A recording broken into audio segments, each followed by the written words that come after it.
Expertise Part 2, Slowing. Then the Lord said to Moses, See, I have chosen Bezalel, son of Uri, the son of Hur, of the tribe of Judah, and I have filled him with the Spirit of God, with wisdom, with understanding, with knowledge, and with all kinds of skills, to make artistic designs for work in gold, silver, and bronze, to cut and set stones, to work in wood, and to engage in all kinds of crafts. Exodus 31, verses 1 through 5. My high school alma mater made it to the second round of the playoffs this year in football. Way out of character for me, I went to the game, even drove nearly 2 hours at night to get there. I don't know what got into me, I just wanted to see it.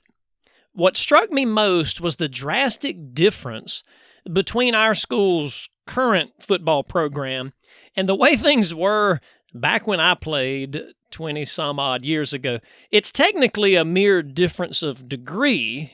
They're just better than we were, but really it seems a difference of kind. We did not operate back then on the level they're operating now. Not that we lacked talented athletes or good, caring, hard-working coaches. We had these things then. Maybe not with the same coordination or chemistry as now, but we had them. Attending this recent game, I met in the stands several of my old teammates, two in particular, who were outstanding athletes, who I feel certain could have given these present boys a run for their money. If I had a time machine, I'd find out. Seriously, though, the Bleckley Royals today look, well, pretty darn royal. Back in my day, if we ever did score a touchdown, the odds of us being able to find the square-toed shoe our guy used for the extra point was a coin toss at best. Where's the shoe? Where's the shoe? That was a familiar call on our sidelines. Another memorable line from those days was, "Punt team, get ready!" Which, so the story goes, was called out on second down, a less than optimistic coaching strategy. Though in his defense, we weren't likely to get the first down anyway, plus it really did take at least 2 downs for us to figure out who was actually on the punt team. These quotes about shoes and punt teams were from field level, but the 2 best descriptive commentaries about our team back then actually came from the bleachers, and these helped me most get to the point I'm trying to make here, a point not particularly about football. The first, it just seems like the other team has more players on the field than we do. And the second, it just seems like we're moving in slow motion. That one you could say, conversely, that it seems like the other team is moving in fast motion. That was what struck me about the new Royals squad at the recent playoff game. They seemed to have the same number of players as the other team. Better still, they seemed to be living in the same space-time continuum as the opponent. If, in my previous post, the point was that upon first entering the realm of expertise in any field, one feels a sense of holy resistance in the whatever it is being done, then my present point is that one also feels a certain slowing of time. The former, the resistance, is, I think, attributable to a hypersensitivity in the nerves and reflexes involved in that particular activity. So, too, this slowing is in part attributable to a hypersensitivity. Anyone who's ever been in a car accident can relate. It does, in fact, happen in slow motion. Eerie, otherworldly slow motion. In more pleasant and positive context, the same thing happens to one degree or another in the realm of skill and expertise. My basic memory of playing football, those few unfortunate times the coach actually let me on the field, is the center snapping the ball, all sorts of things happening at once, like a flash of gunpowder, then a whistle piercing the air, and the play was over, usually having left me well behind. Good football players don't see it that way. For them, every flashing frame is in focus. They can see the play developing, sense what is going where. A quarterback who really only has maybe 3 seconds in the pocket, he can locate and assess several receivers with a rapidity, or let's call it a slowness, that I cannot comprehend. That one's covered, that one's covered, that one's open but dropped the last pass I threw him, that one's open just at the first down mark. Bam! Throw, done. At football practice, back in my day, we would sometimes do walkthroughs of a new play that the offensive coordinator was trying to teach. Since I was a permanent member of what's called the scout team, I was always on the defense that they cobbled together from the water cooler squad to give a look to the first string offense. When the offense ran things at full speed, well, I performed as you might expect. But it was during the slow motion walkthroughs that I think I got a glimpse of what the game looks like to those who are expert at playing it. There was a linebacker back then on our team, on the first team now, not the scout team, who almost beyond belief always ended up where the action was. He did this on nearly every single play. I don't know if he even cared much about football outside of playing it. I don't remember him ever talking about any college game he watched over the weekend or some NFL matchup he was looking forward to seeing. And it wasn't that he studied the opponent's strategy like a CIA analyst in the days leading up to Friday nights. He didn't watch their films or try to get in the mind of their coach. He just somehow intuitively knew when the ball was snapped where he should go and what he should do when he got there.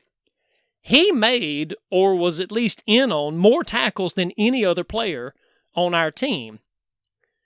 My point is this.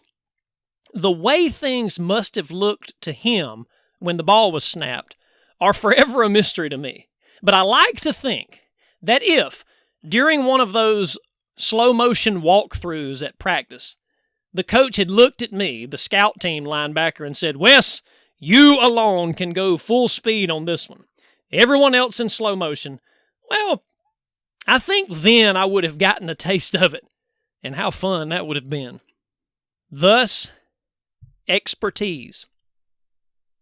To see someone entering into this space, the zone, to see a person stepping out of the space-time constraints of the day-to-day, a step that can be taken by entering mastery, is a joy to behold, no matter the field. A jazz musician slipping into whatever trance it is that allows his fingers to dance on the piano like that. A runner who you can just tell is not going to be passed, absolutely cannot be passed in the race. A comedian somehow holding an entire room in his hand, suspending them there indefinitely, able to make them burst into laughter whenever he darn well pleases. Anything at all, to see it, it's worth the price of admission. And even when it's not a show, say, mechanic in his shop, if you get to watch him work, if he's one of the elite, you'll see it there. And you can just tell. As the song goes, he's the Charlie Daniels of the torque wrench. Now, when confronted with such privileged glimpses, several mistakes can occur, and it only remains in this episode to take each of these mistakes in turn. Number 1, sensing the divine in whatever the fellow is doing, be it pianos or piston rings, the temptation is to think that the door to the other side must be entered there. I've left rock concerts thinking, yep, I've got to learn the guitar. But then Irish concerts thinking, yep, I've got to learn the pipes. I once assisted several seasons with an astounding, talented, and knowledgeable cross-country coach and left thinking, yep, I need to learn how to coach. But 2 blinks later left a barbecue thinking, yep, I need to learn how to cook. Much of this is, admittedly, plain old covetousness, which rides along the chilly winds of pride. The practical result, though, is that this sort of chopped attention span that imagines each door as the only door ends up leading a man through no door at all. There is a hint of warning in the old adage, jack of all trades, master of none. The master level is the only one that grants the master key to the other side, and it is a key that only works on one, maybe two, doors per person. Sooner or later, some baggage has to be dropped. Some unfruitful branches have to be pruned, and a man must come to grips with his calling or callings. Ephesians 2, verse 10 says, "For we are God's handiwork, created in Christ Jesus to do good works, which God prepared in advance for us to do." Number 2, the second mistake is discouragement.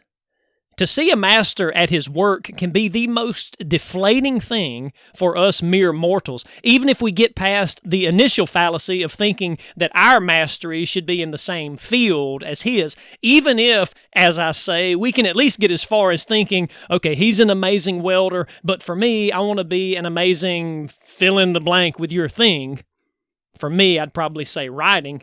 Even so, we might still find discouragement. He is doing something with that welding, is in control of it, as if time for him has stopped when the arc is blazing, performing on some controlled cadence that I am not achieving on my typewriter. When writing, my words either run out or run out of control. Why can't I say what I'm trying to say? He certainly can weld what he's trying to weld. You get it. But this discouragement misses a hopeful point. The novice who takes a step, even a baby step, toward an intermediate, is granted a glimpse to the other side. It may come only in snatches and flashes. A scout teamer may only have one amazing play all season, but it does come, and it is worth the mediocre miles between. There was this one play, my junior year, Friday night, under the lights in Claxton. I was backpedaling into pass coverage somewhere midfield, and when the QB threw the ball to a receiver in my zone, I don't know, it's just that in that moment, that one moment out of the 10,000 snaps I fumbled through during my football days, I saw what was happening and had, it seemed to me, all the time in the world to do something about it.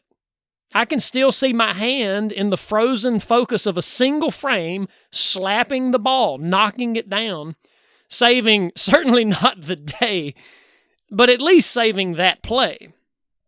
Such glimpses are good, and they're even better if they're in a field you're actually on the road to mastering. Not that we always know that at the time. Athletics is not and never was my field for full pursuit. Thus, my other, I would say better peek through the door came my junior year of college. It was an English course and yet another essay. In those days, for me, writings were always this unbridled bolting horse. They took me mercilessly wherever they wanted, but this particular essay, a 10-pager about some novel we'd read, I wrote it to the finish, and then, when rereading, I began to sense that it needed rearranging. Now, to be clear, back then, I saw an essay as a thing more fragile than a house of cards, not to be tampered with. You start moving things around, start actually revising, and you're going to irrecoverably topple the whole structure. Edits were fine, but not revisions. Writing was more timid than a baby bunny. Any sudden moves, and it was going to scurry away. This time, though, I somehow felt different. It seemed a wild notion to me at the time, but that middle paragraph on the 7th page now seemed like it could, wonder of wonders, be the introduction. Of course, to do that meant that the trajectory of the essay would be different, that a third of the ink on the paper would become irrelevant baggage that must be cast off. I'll try it, though, I said to myself. I'll just try it. I can always put it right back if needed. But then I made that move, which in turn led to another move and another. Macro-level stuff, big chunks being relocated or replaced. And somewhere along the way, I lost the trail of breadcrumbs and had no way of getting back to where I'd started, yet somehow I was more exhilarated than afraid. Somehow I was more in control than in all the drafts of my prior life. Time in that writing had slowed. I'd been given a glimpse, just a glimpse, mind you, through the passage toward expertise. Number 3. The third mistake is not realizing that callings, assignments, areas of specialty can and often do change over the course of one's life. That which you mastered at age 16 need not be the locked-in obsession of your 60th year. I think this fallacy is fueled by equal parts nostalgia. Man, I was a great whatever in those days, and the general pleasure that accompanies mastery in anything. It is, after all, a pleasure to achieve mastery, even in a trivial area. It's good to be good, even at marbles. Probably we've all felt pride in what was ultimately an unfruitful endeavor. I once had a coach compliment me on how well I did the high knees warm-up routine that preceded every football practice. I wish he'd never done that, because for the rest of that season I did warm-ups better and better, fueled by his compliment, and little realizing that these warm-ups really were only meant to get the legs stretched out and had nothing at all to offer in the way of, scoring touchdowns or making tackles. They never helped my game. No harm done, though, and we should enjoy the feeling of mastery whenever we can. To the grocery store clerk who can stack the Dr. Pepper boxes into a pyramid face that does indeed look like Santa Claus, well, go for it. To the kid who can identify the vehicle coming down the road just by the sound of its engine, even when it's still out of sight, well, that is a point of pride. Or at least it was in my old neighborhood.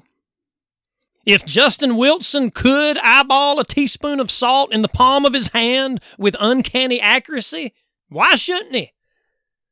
What these examples show is that we humans enjoy mastery for mastery's sake, but we need not mistake every iteration of mastery as our calling. A nostalgic look back on, say, a lucrative baseball career during your teenage years doesn't mean you need to do much of anything with baseball now. And good heavens, it certainly doesn't mean you need to start your kid on some nationwide travel ball league that he cares nothing about. No doubt your baseball was fun back then, but perhaps as enjoyable was the general fact that you really were good at something, say even at anything.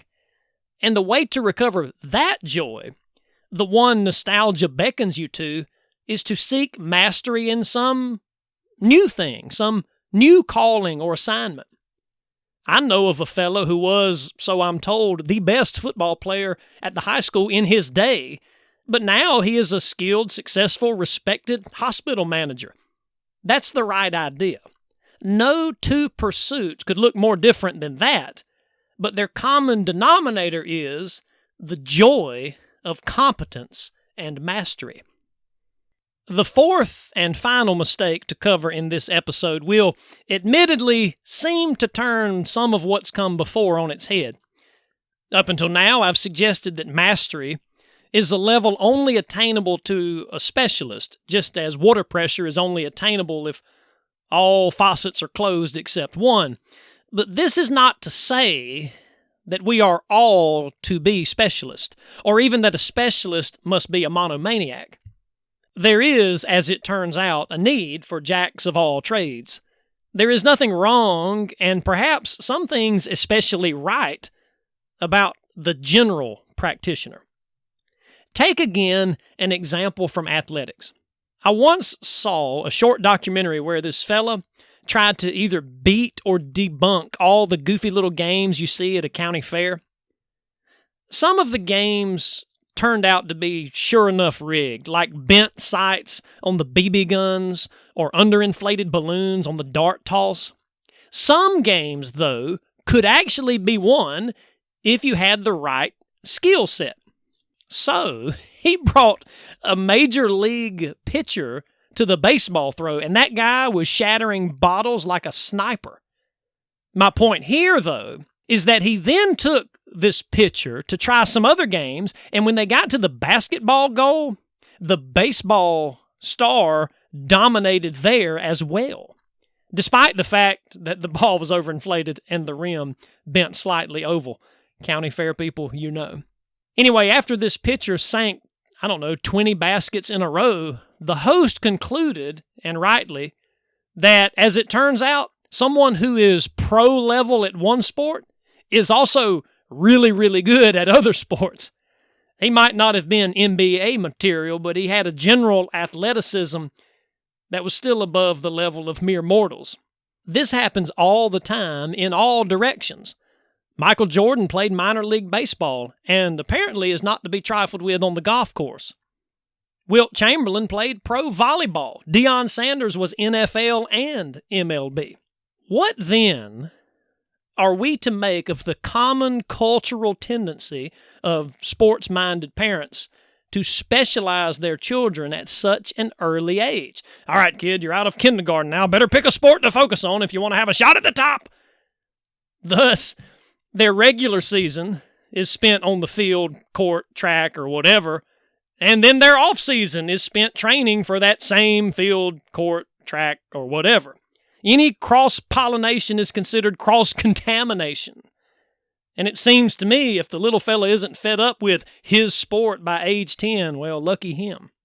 I once worked as an assistant under a head football coach, a man very much from the old school.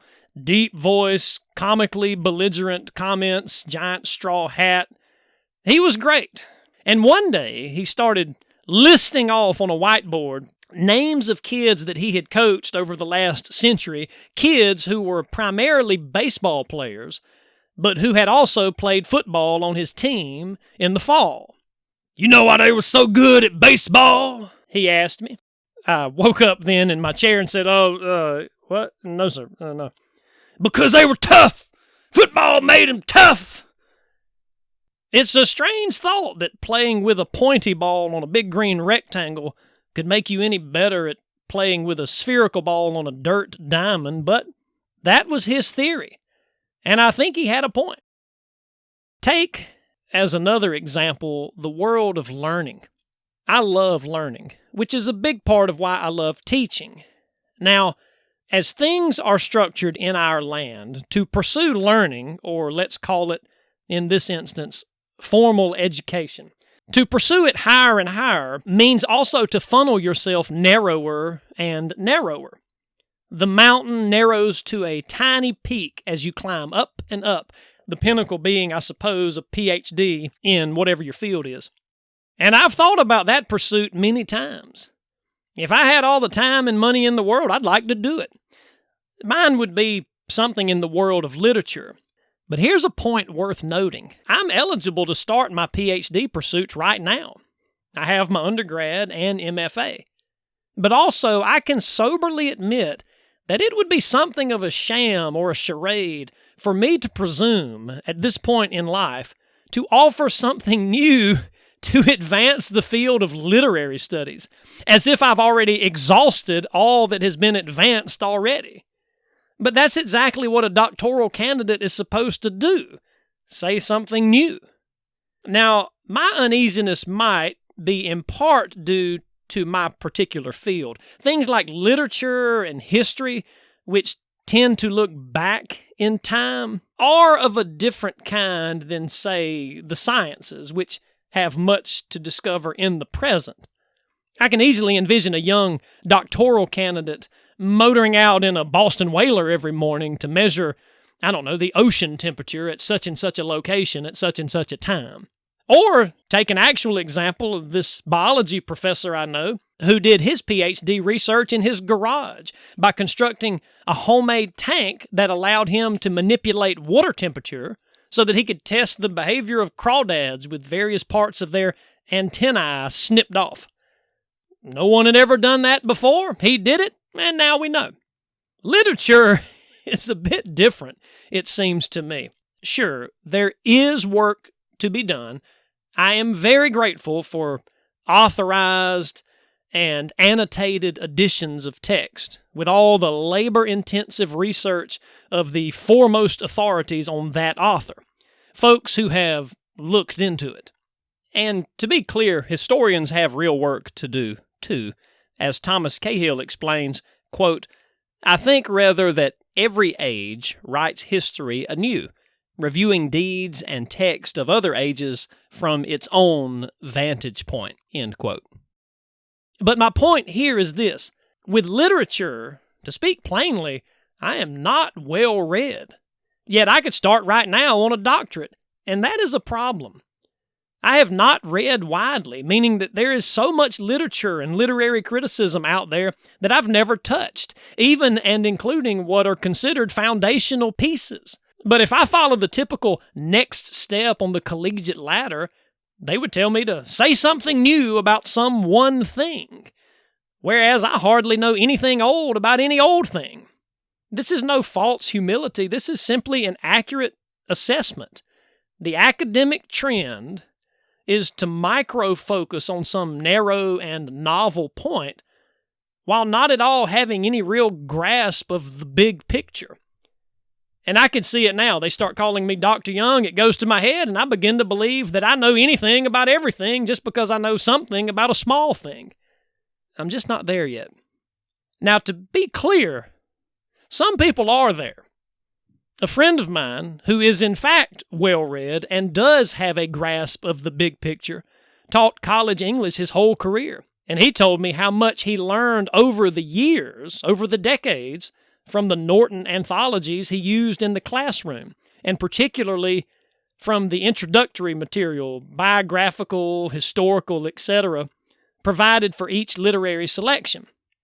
He'd originally done his dissertation on Faulkner, I think, so in that sense, he drilled a narrow hole deep, but over the course of his career, teaching and studying, he widened his breadth of knowledge in all directions.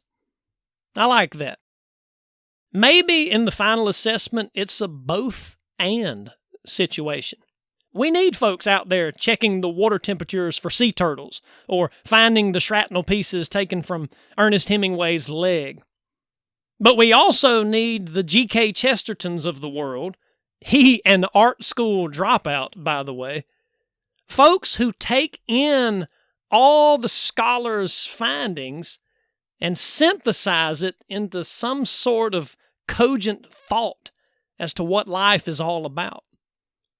Both the specialist and the jack of all trades have a place in this world, and perhaps both rise highest when they work together. We need a dendrologist for every tree, but we also need hikers to see the woods. Look, I get it. A lifetime is a short thing in some respects, and the world is a wide place. You can't learn everything any more than you can perfect every sport. And here we come to the need for specializing. In our complex world, pick a thing. Anything. And you could spend the rest of your life plumbing its depths. Even, pardon the pun, the study of plumbing. Back when my brother worked in irrigation, he told me of a colleague who earned a doctorate on the problem of air bubbles in irrigation pipes, of all things. And after years of research, the final dissertation concluded that the movement of air trapped in pipes is mostly still a mystery. I love that story. But here I tell it simply to say that a dedicated specialist who sees only pipes and air bubbles, while of course discovering much about irrigation and offering much to the field, might, for this very reason, not be able to see the wider vista of his research's interaction with the wider world. For instance, and sticking with water, I recently read of an incident where some well-meaning people sought to bring piped plumbing to a remote village somewhere or other.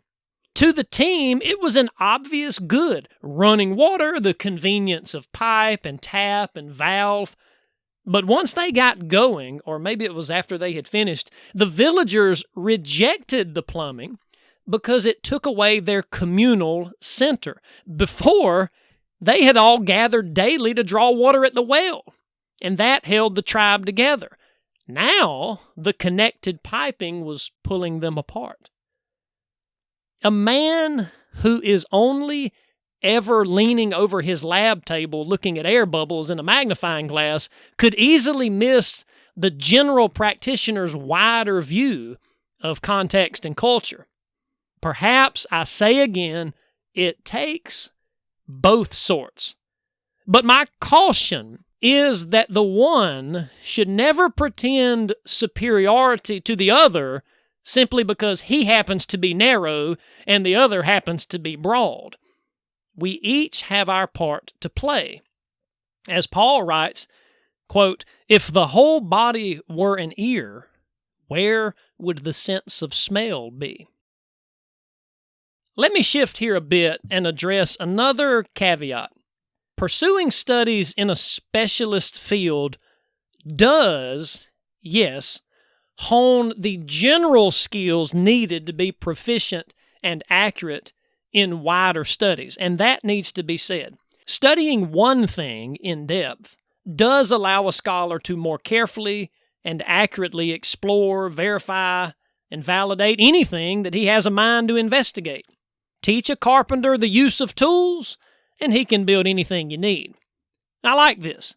And there is certainly something lacking in an education that is a mile wide and only an inch deep. Even so, I can't help thinking that the increasingly compartmentalized nature of our public schools, a compartmentalization that has crept down to lower and lower grade levels, is misrepresenting the ideal of the whole human. The practice is in part due to following the industrialization model, but it is also due to the larger script being written primarily by folks with PhDs. Great folks and wise, but also those who, by the very nature of their own specialist training, have a biased view that education means specialization. Thus, you have even the earliest grades rotating classes so that one teacher gives them their math and another teacher gives them their letters. Kids are rarely encouraged to look horizontally across curriculums. They walk in a forest to see only individual trees. And this brings us to our next episode.